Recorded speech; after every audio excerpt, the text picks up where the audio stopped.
Os filmes de catástrofe sempre despertaram um interesse elevado por parte do público. O final dos anos 90 e os anos 2000 se tornaram uma espécie de década de ouro para esse gênero. Nos cinemas, um após o outro, surgiam filmes que enfatizavam algum tipo de desastre. Em 2006, o filme Poseidon foi lançado nas telonas, sendo um remake do filme de 1972 O Destino do Poseidon. Na época, o filme de Ronald Neame, com um orçamento de 5 milhões de dólares, arrecadou 84 milhões de dólares apenas nos cinemas americanos. Em termos de bilheteria do ano, O Destino do Poseidon ficou atrás apenas de O Poderoso Chefão, de Francis Ford Coppola. A década de 70 em Hollywood foi uma espécie de equivalente ao final dos anos 90 e aos anos 2000. Quase todos os anos, filmes caros chegavam aos cinemas, nos quais americanos em fuga de alguma catástrofe eram destruídos. Se no início dos anos 70, todos esses filmes enchiam as salas de exibição, no final da década, um após o outro, eles começaram a falhar. Como resultado, os filmes de catástrofe ficaram obscurecidos por quase 20 anos, até que Armageddon e Impacto Profundo surgiram nos cinemas. Após o sucesso deles, Hollywood inundou novamente os cinemas com filmes de catástrofe. Um deles se tratava justamente do navio afundado por uma grande onda. Vamos lá! O diretor escolhido para o remake foi Wolfgang Petersen. Embora Peterson não seja o diretor mais conhecido para o público, ele possui um grande número de sucessos de bilheteira em seu currículo, como Força Aérea 1, Mar em Fúria, Troia, Na Linha de Fogo e A História Sem Fim. Portanto, o interesse de um diretor desse calibre no projeto era um bom sinal. No papel, o remake do sucesso de bilheteira dos anos 70, O Destino do Poseidon, parecia muito promissor. Afinal, as receitas de bilheteira apenas nos Estados Unidos para o filme dos anos 70 teriam se transformado em 450 milhões de dólares em 2006. Portanto, um orçamento substancial foi rapidamente alocado para o filme. Muitos investidores privados queriam participar na criação do filme, de modo que a Warner Bros. Conseguiu negociar excelentes condições com um deles. Em Hollywood, sempre existiu a prática em que grandes estúdios, ao produzir um grande blockbuster com um orçamento muito acima de 100 milhões de dólares, tentam minimizar os riscos compartilhando-os com outro grande estúdio ou com algum investidor privado interessado em investir na produção cinematográfica. No caso de Poseidon, decidiu-se gastar 130 milhões de dólares na produção e mais 90 milhões de dólares em marketing. A Virtual Studios assumiu 110 milhões de 220 milhões totais. Aqui está a parte mais interessante. De acordo com o contrato, a Warner Bros. Ficou com a totalidade da receita de bilheteira, até que seus custos fossem recuperados. Após isso, a Virtual Studios receberia sua parte dos lucros. Com essa abordagem, o fracasso de Poseidon, que ainda é considerado um dos maiores fracassos da década de 2000, atingiu principalmente o investidor privado, que perdeu irreversivelmente todos os seus investimentos.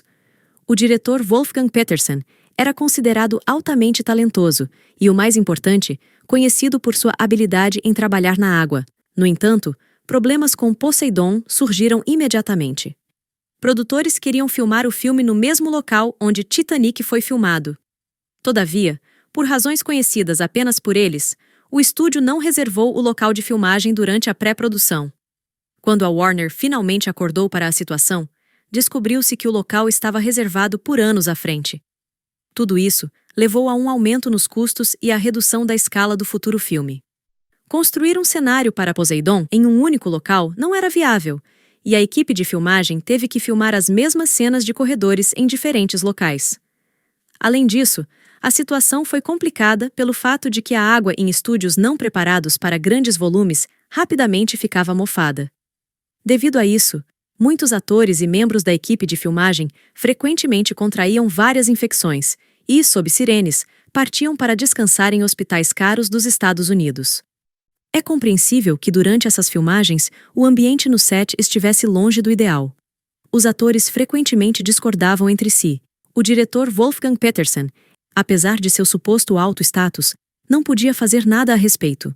Como resultado, os prazos eram constantemente adiados, e o orçamento, que já tinha aumentado devido ao grande número de locações e mudanças, gradualmente chegou a 160 milhões de dólares. Todos os problemas de produção afetaram o material final que foi mostrado à audiência de teste. Ele foi duramente criticado. Os espectadores reclamaram da duração do filme, da falta de escala, das cenas excessivamente escuras e da trama simplista. Após ouvir a crítica, o estúdio tomou a decisão padrão em tais casos: encurtar Poseidon em quase 40 minutos. Muitas vezes, em situações como essa, os diretores ficam indignados e demonstram sua discordância com o estúdio de todas as maneiras possíveis. Porém, Peterson permaneceu ao lado dos produtores, como ele afirmou repetidamente em entrevistas. Segundo ele, quase todo o material cortado se referia ao início do filme. Removendo-o, o estúdio conseguiu fazer com que o desastre acontecesse no Poseidon muito mais cedo. A desvantagem disso foi que a maioria dos personagens do filme não teve nenhum desenvolvimento, permanecendo bonecos de papelão. Tudo isso não conseguiu salvar Poseidon de um fracasso estrondoso. Como muitos analistas observam, o principal problema do filme não estava apenas na qualidade do material, mas no fato de que o filme inicialmente não despertava interesse do público, e a campanha de marketing não conseguiu reverter essa situação. O envolvimento de uma grande estrela poderia ter salvado o filme, mas o estúdio, como é comum em filmes de desastre, concentrou-se no próprio desastre. Além disso, Kurt Russell e Richard Dreyfuss, que já foram grandes estrelas, não conseguiam mais gerar interesse do público. Nos Estados Unidos, o filme arrecadou apenas 60 milhões de dólares nos cinemas. Internacionalmente, conseguiu arrecadar 120 milhões de dólares. Todavia, 180 milhões de dólares em receita bruta não chegaram nem perto de cobrir os custos totais de 250 milhões de dólares. Wolfgang Petersen ficou profundamente desapontado com o resultado de Poseidon e chegou a decidir encerrar sua carreira, deixando Hollywood. Ele só dirigiu seu próximo filme 10 anos depois, na Alemanha. Petersen decidiu retornar aos cinemas com a comédia policial alemã Os Quatro contra o Banco, estrelada por Til Schweiger. O filme recebeu críticas bastante medianas e foi um fracasso nas bilheteiras alemãs. Depois disso, Wolfgang Petersen não dirigiu mais nenhum filme. A Warner Bros. Conseguiu minimizar suas perdas devido ao contrato com a Virtual Studios em relação a Poseidon. A Warner Bros. Obteve toda a receita bruta de 180 milhões de dólares arrecadados pelo filme, o que totalizaria cerca de 90 milhões de dólares. Isso foi, de fato, uma situação relativamente vantajosa para a Warner Bros., especialmente considerando as vendas de DVDs e os futuros fluxos de receita com serviços de streaming. Por outro lado, a Virtual Studios enfrentou dificuldades significativas com Poseidon e outro filme coproduzido com a Warner Bros., chamado Diamante de Sangue, onde a Warner quase não perdeu dinheiro devido a um acordo semelhante, mas a Virtual Studios perdeu muito. Em 2007, a Virtual Studios foi encerrada, e nem mesmo o grande sucesso de 300 conseguiu salvá-la. Afinal, ao lado de 300, o filme O Vidente de 70 milhões de dólares, estrelado por Nicolas Cage, estava naufragando. Obrigada pela sua atenção. Inscreva-se e fique conectado.